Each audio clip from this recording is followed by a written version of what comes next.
Welcome to Beyond the Press Release, a production of Agoracom in which we take the time to speak with small cap executives about recent important news and developments with their companies. With us today, I'm happy to have Bernard Tudillon.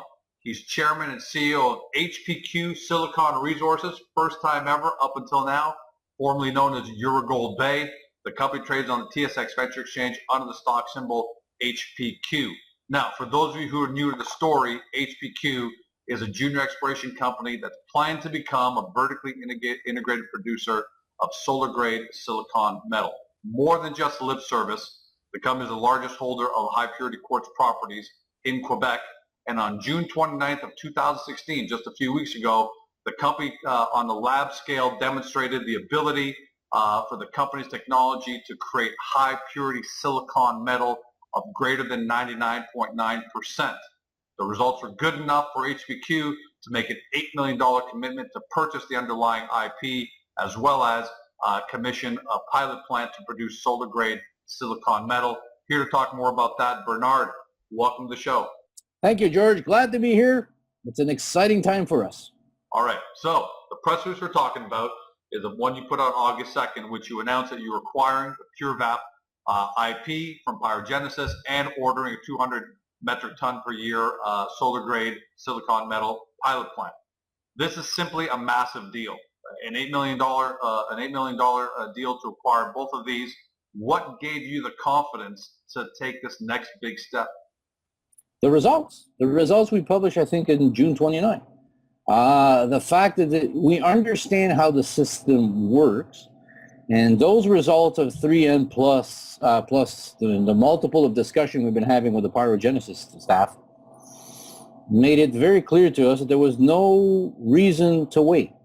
There's no logic, no reason, no motivation, That's it.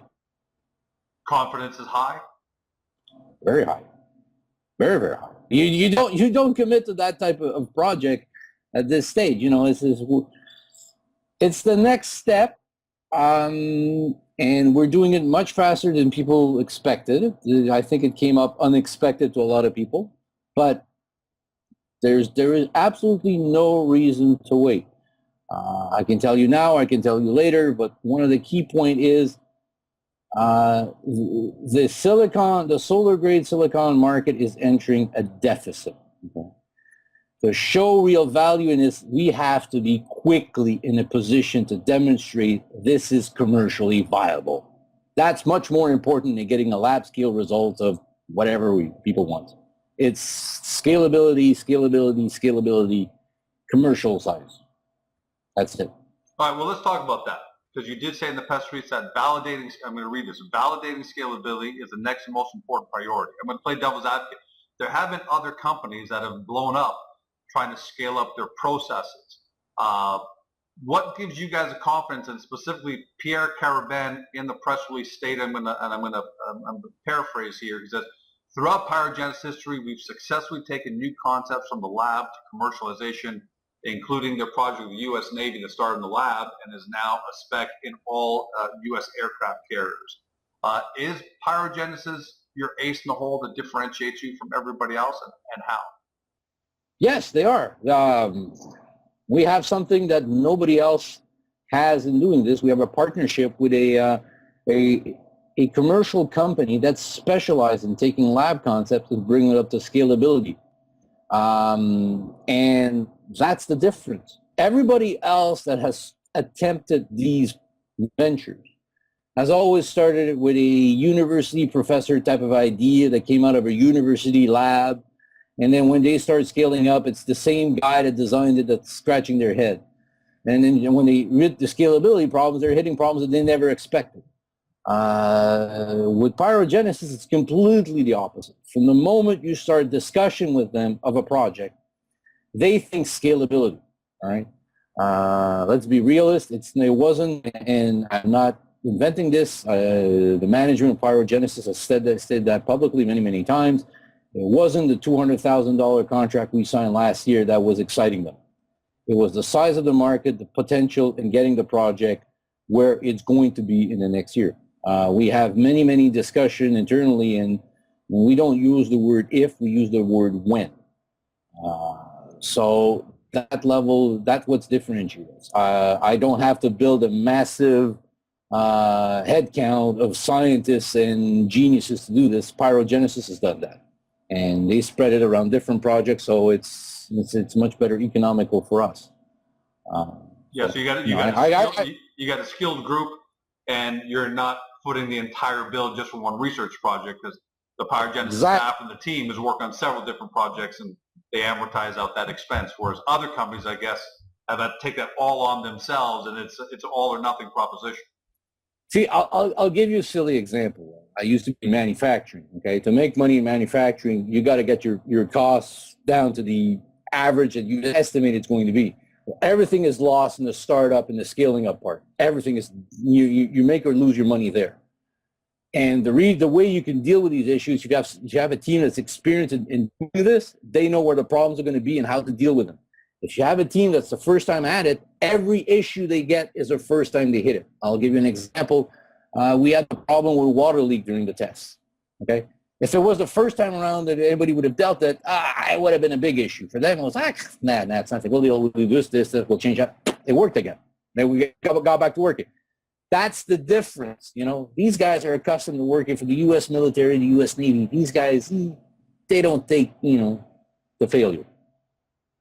All right, let's go on to the next question. Something interesting I found in the press release where you said unification of the technology and resources were driven by industry feedback. And in there, and I'm reading again, it says that you've had discussions with industry professionals and government officials, all of whom at the end of the day made it pretty clear that it was necessary to unify under one umbrella for future commercial and financing purposes. What kind of discussions have you had with either industry professionals, government officials, financing people that help move this decision along pretty quickly? Well, it's suddenly become, when we took the worldwide exclusivity, okay, my goal taking that worldwide exclusivity was to make sure that if this technology is developed by Pyro, which is a pure BAP technology, none of my competitors would come in. As the process moved forward and the potential becomes much bigger, then the question marks become, okay, we have the worldwide, but Pyro is the intellectual property. So people are going to put in money into the development and I say, well, how's this mix match? So what we Pyro and us decided to do is, in a certain way, reverse the agreement. Give us the intellectual properties, but give them the worldwide exclusive right. Because basically, the IP without them would require us to do all the other things that doesn't differentiate us anymore. And we're not in a position to do that, and we don't intend to do that. And for them, they like to sell machines, so having the worldwide exclusivity for them is fine. So it was really a reversing after we had some brainstorming with financing people, and they came up and says it would be much easier. And to be totally honest, it would make much clearer that if somebody wanted to stop us, they didn't have to go buy Pyrogenesis. They're going to have to come through us. It's still hypothetical, but we have those type of hypothetical discussions. What kind of discussion did you have with industry people, for example, or what kind of feedback did you have from solar people? The feedback we're getting from solar people was, it's still a wait and see that they're having, but they were very questioning about who's going to own the intellectual properties. And this is who owns the intellectual properties. This is the party that everybody wants to talk to. So this is why we decided to bring in ourselves. It's an ongoing process. We're looking at going, especially if we started a few conferences and everything else, because we were in a provisional patent, moving to a patent pending phase. Basically, we were still very cautious about our marketing, but now we can be more aggressive, especially now that we finally remove our Eurogold name, which in the solar business didn't mean too much, and to having now the new corporate identity, which is HPQ Silicon.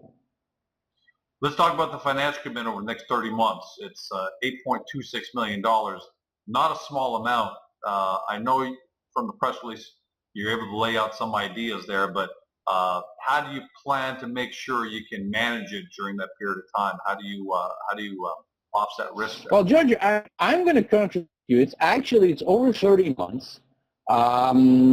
It is relatively small amount if you think about it. If I was going to have to do a drilling campaign on one of our properties, which has a much higher risk of failure than what we're doing right now, Right. I would have to pay the $2.5 million a year. $2.5 million exploration budget for a company is basically just the bare minimum. Look at my competitors in the same conceptual field to do what I am doing in a market that's, from what I'm understanding, is at least between 6 to 12 times smaller than the market I'm attacking. They have to spend $40 to $50 million. I'm spending $4.3 million to build a plant, which I will own. Spending another $520 for what's called hot commissioning. So you combine those two things, it's not that big of an amount. And then if you understand the dynamics of the province of Quebec where we are located, both of us, there is a specific program of the Quebec government to finance 80% of the cost of this pilot plant. Of course, we can have, I had many discussions with them, and yes, we fit their criteria, but until we had a contract, we had nothing to talk to. It was hypothetically, yes.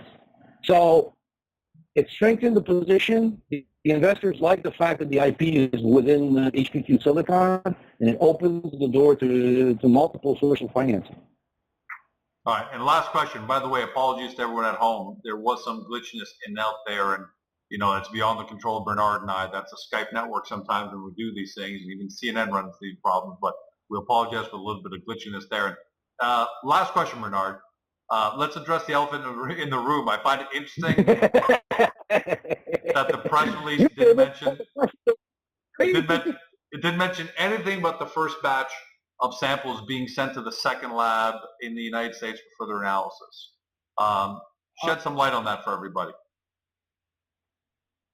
It's in the process of being doing. We're not looking at, I don't say this, we're not looking to do a one-hit wonder, okay?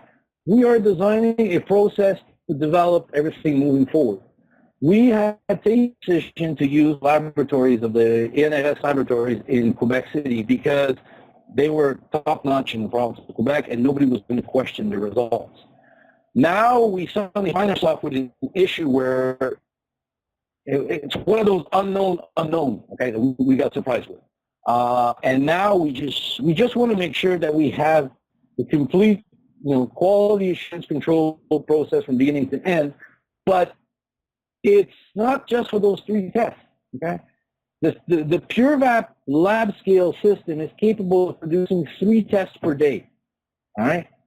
I got to figure a way, we got to figure a way, we got quality control, quality assurance, and we send the test everywhere else. But we don't want to send everything to the test there. It's going to be too expensive. So that's the overall issue we've been dealing with. And for us, in 3M plus, we knew where we're going. We know where we're going to go. It's not that big of an issue. I understand that for investors, it would make them very excited, but unfortunately, we're building something methodical, okay?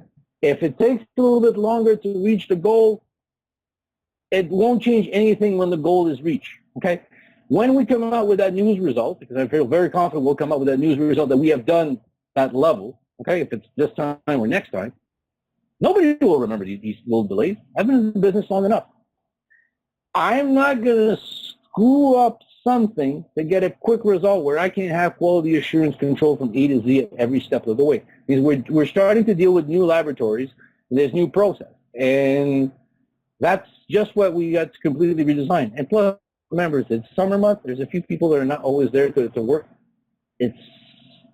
So I am not stressed. Unless you want to pass, I am not stressing over this, okay? I'm not. I can see that you guys are. I'm not. Yeah, this isn't like drill results when investors are waiting for a drill to go on the ground. If it hits, it hits.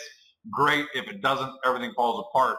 You're pretty confident now that you're on your way. You've got the process in place, tweaking and so on and so forth. But when it happens, it's going to happen, and you're looking well beyond that now because you've ordered the pilot plant. You're moving on to the next stages as if that's a fait accompli, I guess. Yeah, well, George, the point is that people have to understand is we would have announced now the great result, okay? And I hadn't started the negotiation with Pyro, and, people, it doesn't take 24 hours to do these type of things, okay? So I would have announced this great result, and then everybody would have said, what next? Is this scaling up? The moment we knew the results were good, scaling up became my number one priority at the same time as securing the IP into HPQ Silicon. All right. Now these two issues are out of the way. We have a financing that's manageable. We will now be attacking the questions of our lab tests for everything going forward. Okay. Overall, if that's the only issue we have, it's not that big. It's one that can be resolved, and it's one that's moving forward.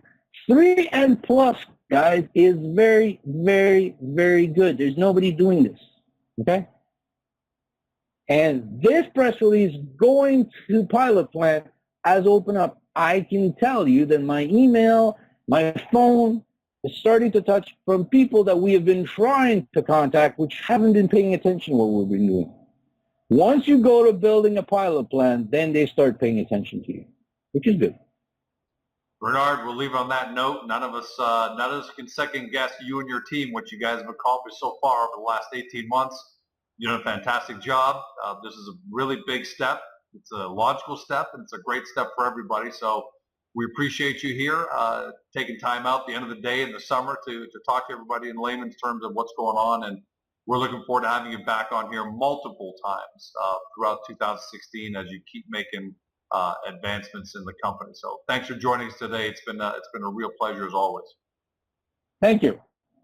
You've been watching Bernard Tourion. He's chairman and CEO of HPQ Silicon Resources, formerly Eurogold, but now HPQ Silicon Resources, trading on the TSX Venture Exchange under the stock symbol HPQ. If you want to find them on the web, get to hpqsilicon.com or get to Agoracom, where you'll find all these great interviews and other great information for you to catch up on, especially for those of you who are new to the HPQ Silicon story. Thanks for joining us, everyone. Have a fantastic day. Have a great summer, and we'll talk to you soon.